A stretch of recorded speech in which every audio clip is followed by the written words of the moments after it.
So guys, namunit mi og mulberry Kuan siya kanang dire sa Oikos.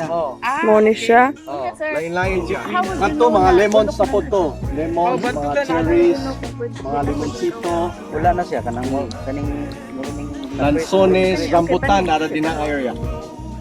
Kani siya mao ra ning linyaha ang kuan. Mulberry. Ang paborito kay ni sa silk. Mga hilaw pa ni siya.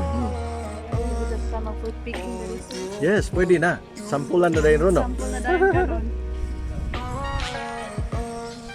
Dami, no? Mga hilaw.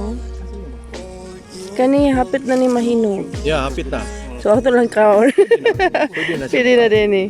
Nag-stain siya, so be careful sa inyong mga sinina.